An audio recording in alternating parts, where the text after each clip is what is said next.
ഒരിക്കൽ ഒരു ഗ്രാമത്തിൽ വളരെ ദേഷ്യക്കാരനായ ഒരു വൃദ്ധനുണ്ടായിരുന്നു. അയൽപ്പക്കത്തെ കുട്ടികൾ തൻ്റെ പറമ്പിൽ കളിക്കുന്നത് അദ്ദേഹത്തിന് തീരെ ഇഷ്ടമല്ലായിരുന്നു. ഒരു ദിവസം ഒരു കുട്ടി അബദ്ധത്തിലെറിഞ്ഞ പന്ത് അദ്ദേഹത്തിൻ്റെ വീടിൻ്റെ ജനൽ ചില്ല് തകർത്ത് കളഞ്ഞു.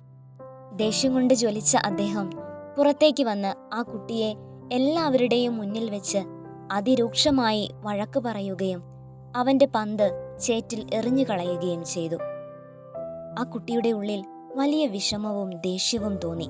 അദ്ദേഹത്തോട് പകരം വീട്ടാൻ തക്കം കിട്ടുമ്പോൾ അദ്ദേഹത്തെ എറിയുന്നതിനായി അവൻ കയ്യിൽ കല്ലുകൾ സൂക്ഷിച്ചു. ഇത് മനസ്സിലാക്കിയ അവൻ്റെ അമ്മ അടുത്ത ദിവസം കഠിനമായ ചൂടുള്ള ഒരു സമയത്ത് ആ വൃദ്ധൻ പണിയെടുത്ത് തളർന്നിരിക്കുമ്പോൾ അവൻ്റെ കയ്യിൽ ഒരു ഗ്ലാസ് നാരങ്ങാവെള്ളം കൊടുത്തിട്ട് പറഞ്ഞു, "നീ ഇത് അദ്ദേഹത്തിന് കൊണ്ടുപോയി കൊടുക്കുക. എന്നിട്ട് സ്നേഹത്തോടെ സംസാരിച്ച് തിരിച്ചു വരിക." മനസ്സില്ലാ മനസ്സോടെ അവൻ അമ്മ പറഞ്ഞത് അനുസരിച്ചു. ആ വൃദ്ധൻ സ്തംഭിച്ചുപോയി. താൻ ഉപദ്രവിച്ച, താൻ ചീത്ത വിളിച്ച ഒരു കുട്ടി തൻ്റെ ദാഹമകറ്റാൻ സ്നേഹത്തോടെ അരികിലെത്തിയിരിക്കുന്നു. അദ്ദേഹത്തിൻ്റെ ഹൃദയം തരളിതമായി.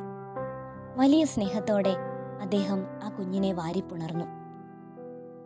പ്രിയമുള്ളവരെ, വിശുദ്ധ ലൂക്കായുടെ സുവിശേഷം 6-ാം അധ്യായം 32 മുതലുള്ള തിരുവചനങ്ങളിൽ നാം ഇപ്രകാരം വായിക്കും: "നിങ്ങളെ സ്നേഹിക്കുന്നവരെ നിങ്ങൾ സ്നേഹിക്കുന്നതിൽ എന്ത് മേന്മയാണുള്ളത്? പാപികളും തങ്ങളെ സ്നേഹിക്കുന്നവരെ സ്നേഹിക്കുന്നുണ്ടല്ലോ. നിങ്ങൾക്ക് നന്മ ചെയ്യുന്നവർക്ക് നിങ്ങൾ നന്മ ചെയ്യുന്നതിൽ എന്ത് മേന്മയാണുള്ളത്? പാപികളും അങ്ങനെ ചെയ്യുന്നുണ്ടല്ലോ." ക്രിസ്തു നമുക്ക് നൽകുന്ന വലിയ ഒരു ഉപദേശമുണ്ട്: ശത്രുക്കളെ സ്നേഹിക്കുവിൻ എന്ന്. മനുഷ്യഹൃദയങ്ങളിൽ വേരുവാകി സമൂഹങ്ങളിൽ നിന്ന് സമൂഹങ്ങളിലേക്കും രാജ്യങ്ങളിൽ നിന്ന് രാജ്യങ്ങളിലേക്കും പടർന്നു പന്തലിച്ച് ലോകസമാധാനം കെടുത്തുന്ന മഹായുദ്ധമായി ശത്രുതയുടെ അഗ്നികുണ്ഠം ജ്വലിച്ചെരിയുന്ന ഈ കാലഘട്ടത്തിൽ സൗമ്യതയും ശാന്തതയും പാലിച്ച് ലോകസമാധാനത്തിനു വേണ്ടി നമുക്ക് പ്രാർത്ഥിക്കാം.